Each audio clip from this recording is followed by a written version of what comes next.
The following podcast contains spoilers for the film Face Off, as well as frank discussions of sexual abuse and assault. Viewer discretion is advised. Hi, everybody, and welcome back to another episode of DVD Clutter. I'm Heather. And I'm Mattie. And this is the podcast where one couple aims to declutter their DVD collection one movie at a time. And this week we're talking about the 1997 classic movie directed by John Woo called Face Off, starring Nicolas Cage and John Travolta. I know his every mannerism, facial tic, gesture. I know him better than he knows himself. And now, after all this time, I finally figured out a way to trap him. I will become him. So, Mattie, tell me, what was your first experience with the movie Face Off? You know, it's tough to remember exactly what my first experience was, but it was a movie that was on TNT all the time growing up, or TBS, or one of the Turner channels.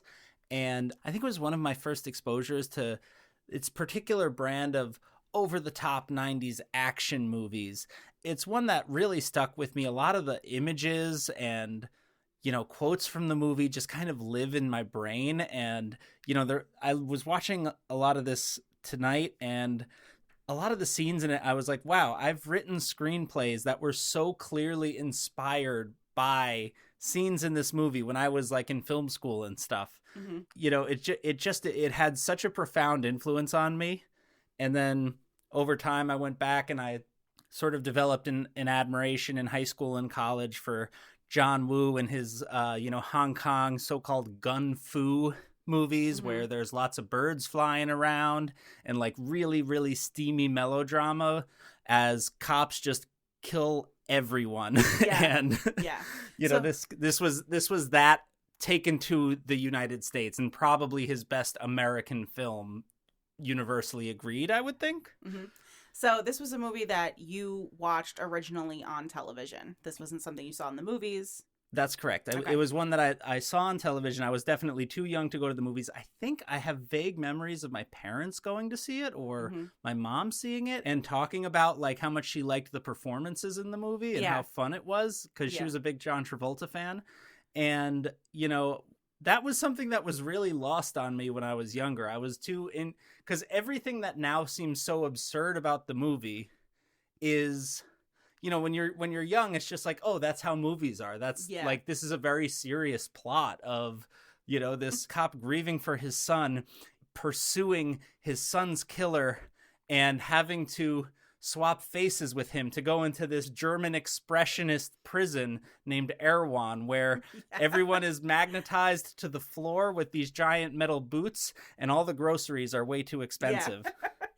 So this is the first time I've ever seen this movie, and for all intents and purposes, reading the synopsis and just like what I knew about seeing the trailer as a kid, because I remember seeing the commercials and stuff for it. They were everywhere at the time. Yeah, this movie should not work for me, and I fucking loved it. Of course you did. Loved this movie. I thought that it was so much fun. I thought the performances were so great. They were so over the top, and yet you can just tell that Nick Cage and John Travolta are having a fucking blast with what they're doing. I thought visually it was really cool. I thought that the action sequences and the big set pieces were just so much fun. And I'm not really an action movie person. You know, I think really my first exposure to like those, you know, must-see action movies was with you watching Die Hard or Terminator, you know, and now this one. So I feel like this has kind of entered that realm for me of like, yeah, this was a really fun movie. I could definitely see myself watching this, you know, over and over again. I think the reason that we own this DVD, I think, you know, you talked about finding Donnie Brasco at a flea market mm-hmm. and picking it up so I could watch it. I think it's the exact same thing where I found this at a flea market and I picked it up so that I could show it to you. Yeah. And I figured it would be something that you would like because, first of all, we share an appreciation for the genius of Nicolas Cage. Mm-hmm. You know, he is someone who makes the most unexpected acting decisions. Yeah. This is a performance that plays so much into that, and we kind of get two Cage performances for the price of one, because John Travolta is playing Nicolas Cage playing John Travolta. Nicolas Cage is playing John Travolta playing Nicolas Cage. Yeah. But as the film goes on, they kind of become each other a little bit. So the villain, who is disguised as John Travolta, has stolen his face, Castor Troy. He sort of like settles into the role of this like, FBI agent. The FBI agent as Nicolas Cage ends up like so unwound by the experience. It's almost like a gender dysphoria, played to 100, because it's Nicolas Cage, but like, he sees himself in the mirror and he like pulls a gun on himself, and it's like he can't be comfortable in his own skin because he has the face of his son's killer. Yeah. And I figured that you would appreciate all of the horror elements too with this. You'd appreciate the scenes where they do the surgery and they literally take their faces off. Yes. And then he wakes up and he doesn't have a face. And then he gets the cop's face, and then he goes to his family and is like playing the role of the good husband while just fucking with them because he was the one who killed the son. I was so surprised at how many sci-fi and thriller and even some horror elements were in this movie. I think that that's what really took it over the edge for me. I was like, wow, there is just so much bizarre stuff in here, again, that just should not make any sense. But I am just along for the ride here. I even remember as a kid, watching that commercial and being like, well, how do they take his face off? They take like faces off in this movie. And I was like, really cool the way that you see the surgery being done. And, when you finally do get a glimpse of Nick Cage's face, when his face is off, it's just kind of like we get it in like glimpses. We get it in like the glasses of the doctor in the reflection. Really, really cool stuff. I don't care that it's so far out there and so weird and sci-fi. I just thought it was so much fun. And if you can just buy into the premise of this movie, you're just going to have a complete blast with it. I mean, I think that, the absurdity of the premise was kind of the whole point to a certain extent. It was like, this was a time when I think Hollywood was starting to become a lot more corporatized. Mm-hmm. And in the 80s, they sort of realized that if you have like a movie that you can sort of sum up in one simple log line, what they call a high concept premise, then people are going to show up whether it's absurd, maybe because it's absurd. Yeah. And it toes the line of it embraces that absurdity, but it also doesn't wink at you. It takes it totally seriously. Yeah. You feel the stakes. When people get killed, you feel it. Mm-hmm. Yeah, I think it's a really unique movie, and you can just see that the director is really, really talented in directing action movies. I know you were watching another John Woo movie before we started this one, and I was kind of coming in and out of it, but I could see from that movie, how skilled he is at directing these big set piece scenes. And from the jump with this movie, you're right into this just, scene where there's like a hijacked airplane, and it's just this huge, huge scene that almost feels like it should be the end of the movie, but that's how the movie's starting. And from there, it's just, it's just like scene after scene of these chases and just so much exciting stuff happening. Really, really skillfully directed. I was really engaged in it, honestly, the whole time. I thought that it just flowed so well. It was like a 2-hour plus movie, I think. And I wasn't bored by any of it. I thought there was just always something interesting going on. Like you said, there was like that thriller plot line as well, where you're so invested in the characters, and you're so invested in, oh my gosh, I forgot his character name, John Travolta, and his character, and in the family, and the fact that his wife is just living with this man who's not really her husband. She doesn't even realize it at first. Like it almost feels like like a modern, like elevated horror movie. Like you could remake this, have the exact same plot, but tell it from the wife's perspective, and suddenly it has such a different tone. Yeah, and I was sort of thinking that throughout the movie, because I was like, once the wife gets involved, like towards the end of the movie, and she's sort of realizing that this guy, okay, maybe he actually isn't my husband, and I do need to listen, like this sounds completely crazy, but maybe he's not. It really takes it to like there's like that psychological thriller in there as well. And also the fact that these two men have swapped faces and what that does to them psychologically. Yeah. And how that comes through in the performances. So we talked a little bit about Nick Cage, but why don't you tell me a little bit about John Travolta's performance and what you thought about that? I mean, he's just having a blast. By playing Nicolas Cage, it gives him permission to just be as over the top as he possibly can. I don't think he's very convincing as Nicolas Cage, but I also don't think Nicolas Cage is very convincing as John Travolta. Yeah. But it's so fun, like the different layers, like the meta layers of that performance that are so much fun to watch, where you can see how naturally John Travolta as Nick Cage as John Travolta. Right. Castor Troy as John Travolta. You can see how naturally he kind of falls into the deceptions that he has to do, and it's like a joy for him. Yeah. Meanwhile, you have Nicolas Cage as Sean Archer, the FBI agent, and he's this like tortured soul. He has nothing to live for. He has a death wish, and he has to go and then embody, the idea of this psychopathic killer, terrorist for hire mercenary, like who just wants to kill as many people as possible because he hates the world, but takes immense joy in it. He's got to go play the Joker, basically. Yeah. And you can see sort of his process of like trying to shift his emotion into something unhinged. And I love the dynamic of that. And then also kind of the fact that he has to then go into his world, hang out with his friends, be loving to his brother, and like take drugs, take drugs, be in a maximum security prison and see what it's like for all the people that he put there. And it kind of gives him a new sense of empathy to, at the end of the film, he takes in Castor Troy's illegitimate son, he has to really grow as a person. Yeah. I think it humanizes the people that he's after, and even though Castor Troy is a horrible person, he's a crazy, manipulative. He had a traumatic childhood, as he said in the movie.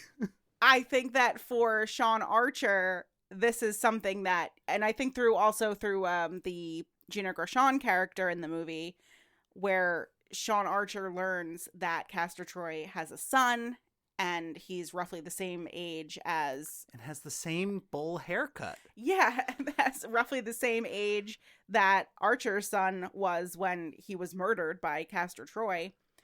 And you could sort of see how Sean is like coming to terms with sort of the job that he has to do, and he knows he has to do it, but also, there's a lot of fallout there.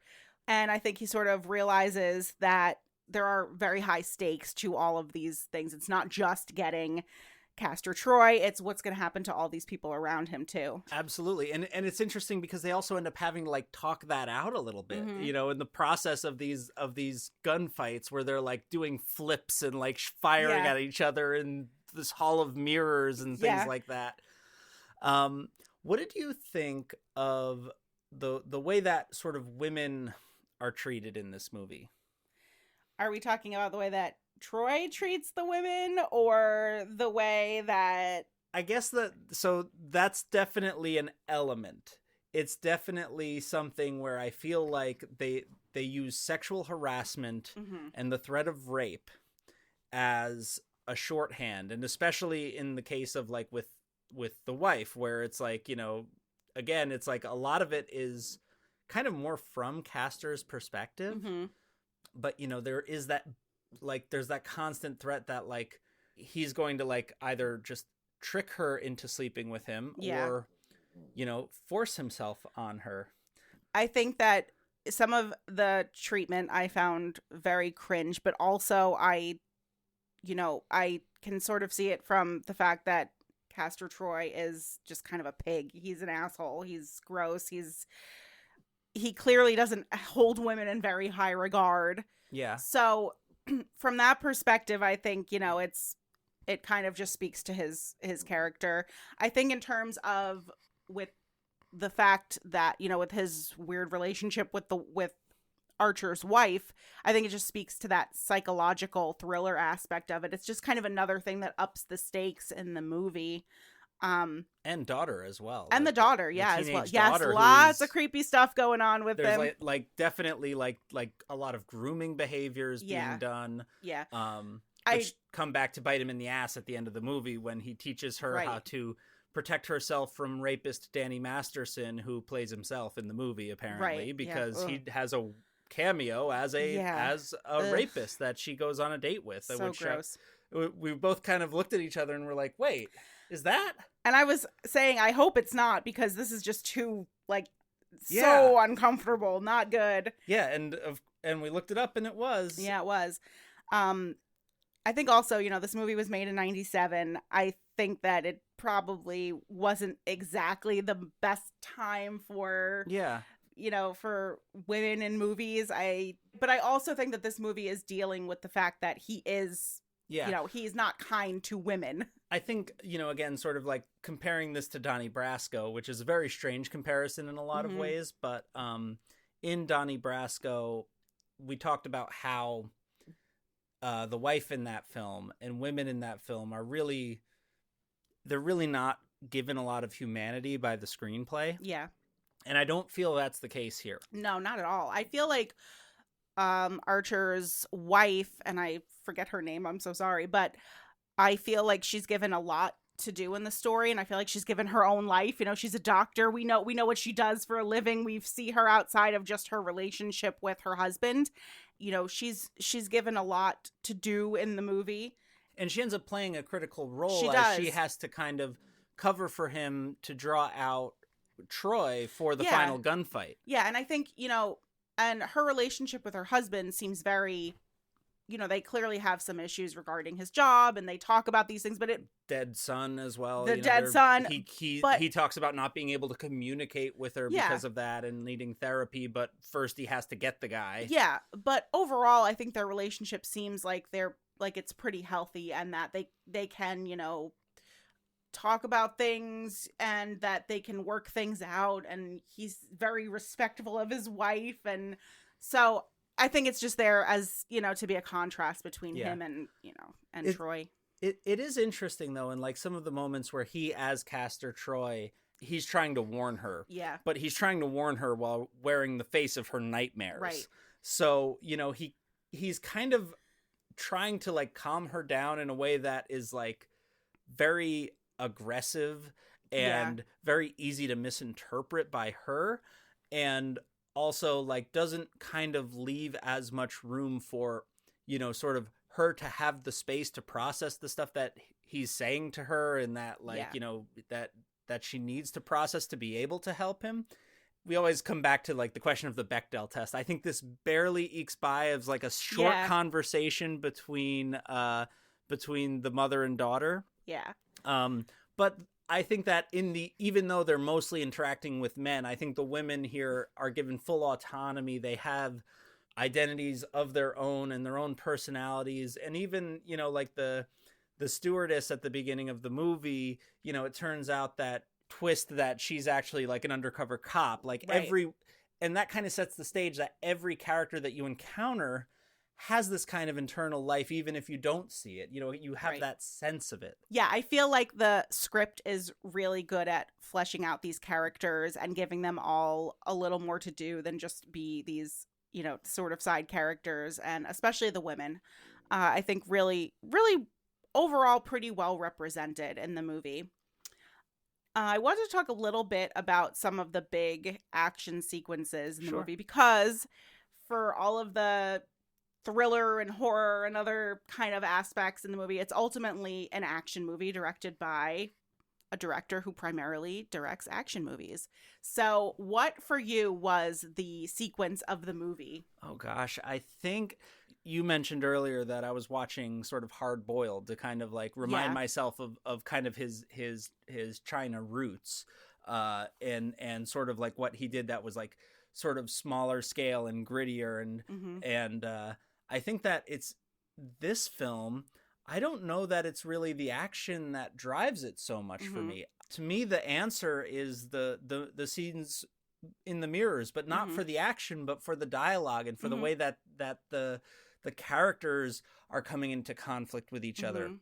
I mean, obviously the boat chase at the end of the movie is epic and incredible. And, you know, there's so much, you know, and all of the action sequences are great. One thing that really stuck out to me this time was all of the stuff in the prison. Mm-hmm. I just felt like the design of the prison, the way that the characters like walk in line, it felt like something out of Metropolis. It was just so gorgeous and like horrifying. Yeah. And like kind of played interestingly into one of the side stories in here that I forgot, which is that in Sean Archer's body, Castor Troy is able to rise to the ranks to the head of the FBI and starts to basically implement sort of like a Gestapo scenario, like he's pushing the US into authoritarianism. Yeah. Which is kind of interesting to see now, you know, as we have a government agency using Gestapo tactics, pushing the US into authoritarianism, holding entire cities under lockdown. Yeah. I wasn't really sure what his motivation as a terrorist was in the movie. I don't know if you have any insight on that. It seemed like he was kind of a mercenary more than anything, that, you know, he called himself a terrorist for hire. So, you know, presumably somebody is paying him to release chemical agents on LA. Okay. And that would also explain why he has such resources to, you know, just like have a charter plane at the ready. Once he gets the face of John Travolta, you know, he decides like, this is a perfect opportunity for me to sort of embody a legitimate front and gain power that way. I think it kind of does resonate a bit strongly with what's going on now in the world. But it's also kind of interesting because there was like, you know, there was a time when, you know, movies were just sort of casually dropped that the U.S. has all of these secret programs, you know. Yeah, very high tech, very sophisticated programs where you can trade faces and bodies, like swap them out. Oh my gosh. Think of the implications for gender affirming surgery with that. Yeah, I mean, it kind of blew my mind. And I think for some reason I kept thinking about, it was the Arnold Schwarzenegger movie that was based Total off Recall? Thank you, Total Recall. I cannot recall Total Recall, but for some reason I was thinking a lot about that movie when I was watching this one. I think it was like the sci-fi action elements mixed together, but as usual, you know, the US government is over here making freaking, like, you want to talk about weapons of mass destruction, like, we're literally making stuff that makes it easier for the terrorists to infiltrate the government in this movie. I thought it was kind of really actually kind of terrifying when you think about it. Absolutely. And the horrible implications of it. And I like that. Like, there's like, and I remembered this being a bigger part of the film when I saw it when I was younger, but like, you just sort of stay in that prison for such a long time, and the government in a lot of ways becomes the villain, which seems to be kind of like a running thing with a lot of cop movies and a lot of like Chinese cop movies. I also watched Criterion has a whole section this month about stunts, a whole collection of big stunt movies. And I watched, in addition to Hard Boiled, I also watched Police Story, which directed by and starring Jackie Chan. And that has a similar thing where at a certain point, the cop gets framed and then has to fight his own allies, you know, in order to prove his innocence. Yeah. This has the same thing where it's like he gets cut off once he's in the prison. Yeah. And apparently nobody else knows about this top secret program, I guess, except for like the two other agents who were killed by Castor Troy. Which is like, it's a great way to raise the stakes, that's for sure. To your point about the prison too, I loved all of those scenes. I thought that they were super effective. The way that the prison is just kind of like green and gray and like all these just shades, it just harsh feels light through the grates. It just, I mean, it just feels awful. And the weird metal boots or whatever, they were like magnetic boots. It was like a magnet. Yeah. It was a magnet, and they said the whole prison acts like a magnet that you can activate, and then it will just lock you to the floor. And then they hit you with a cattle prod. Yeah. And if you're really bad, then they'll take you into the room where they zap your head with electricity. Yeah, like really weird stuff that I did not expect to be in this movie. Like, it seems like it should violate the Bill of Rights. Yeah. You would think, but you know. You would think. And again, more of that stuff that lends to a fresh perspective for Archer, you know, because now he's spent time in this prison and realizing how horrific a lot of these prisoners are being treated. Do you think that there's like, you know, he goes back at the end of the movie and he's like, surprise, meet your new brother. But do you think that like from that point on, he starts to sort of question his like his loyalty to that program? I hope that he does. I kind of hope that this gave him a new perspective on his job. And I feel like he was maybe sort of leaning towards wanting to get out of what he was doing, but he was so focused on getting Troy that he couldn't really see beyond that. But I think maybe now that he got his bad guy, you know, I don't know. I don't really know how much he believes in like the, you know, in the agency that he's working for outside of the fact that this guy killed his son and he really wants to nab him. Which seems like it would also be a conflict of interest as well. Like you would not want to have agents with that kind of personal relationship to the people they're going after them. Yeah, and I think he's definitely reluctant to do this face swap as it is. You know, I think Can't imagine why. Yes, I would think it's a total conflict of interest. I'm surprised that they let this guy go on his kind of personal vendetta. I mean, yes, Castor Troy. Yeah. Like, yes, Castor Troy has these big plans. They need to get this guy and all his people, but also, why does it have to be him? There's all these other people. Why are they making this guy? Because I'm in his head. Yeah. You know, it's like, oh, that's not a red flag. Yeah. It's definitely personal in this movie. You know, I think you have to have it, though. It's personal. Yeah. I think you need to have that, though, because, you know, again, the psychological stuff with them swapping, it makes sense in this movie that you'd have that very personal connection. It is such an absurd premise that, like, the idea of sort of nitpicking these things is a little bit absurd. I mean, you can't even, like, can you just imagine waking up with the face of your son's killer and you have to look at it every day? No, it's horrifying. Yeah. Like, it's completely ridiculous, but also when you think about it, it adds so many layers of psychosis to his guilt, and I think that, you know, everything he's already dealing with in terms of his grief.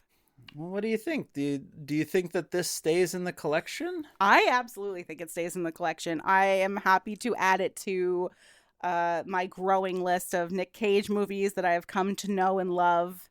And really liked the John Travolta performance as well. I mean, I grew up watching Grease and, you know, had a big crush on him in that. I thought he was good in Pulp Fiction. And then I think this was definitely one of the biggest films of his career, you know, one of the best. Yeah. Yeah, I think it was wildly popular when it came out. Certainly it made a ton of money. And you know, I think he did a great job in it. So yeah, overall, I mean, I don't really have any notes about the movie. I really liked it.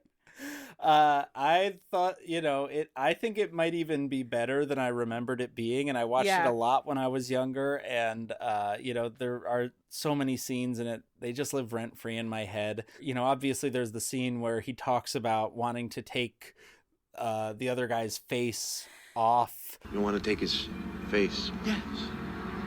His face? It's so quotable. The way that they use the quote of like, I could eat a peach for hours, and like they play it on repeat. That just half the time I'm just sitting around and that's just playing in my head. Yeah. Like even to this day, all these years later. Yeah. You know, it obviously stays in the collection. You know, I would have. It's interesting because I was kind of like, this is in the collection for you to see it. Yeah. And after that, we can get rid of it. And it's like, no, this needs to stay. No, this is going to be one that I would definitely watch again. Like, I thoroughly enjoyed it. I thought it was really fun. I can totally see myself just throwing this on as like, you know what, I need something. I just gotta watch, like, you know those movies that you can just throw on anytime. I feel like this might be one of them. It's definitely honestly. one of those. It definitely is. You know, it's the TNT TBS movie, like you said. It's just kind of always on in the background. Great for folding laundry. It is. It's great. So yeah, absolutely stays. So next time we are going to be talking about... What are we going to be talking about? We're going to be talking about a little film from another one from the 90s, another police FBI thriller. A little bit more serious subject matter in this one, and has been in the news lately since one of the actors disowned his own performance from it.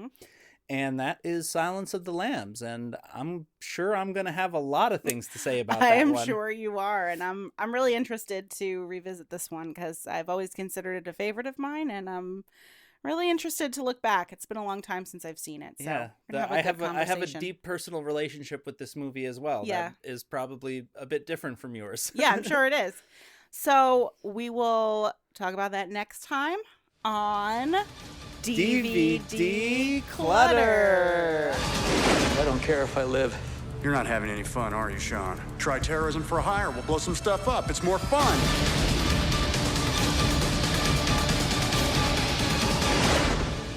Plan B.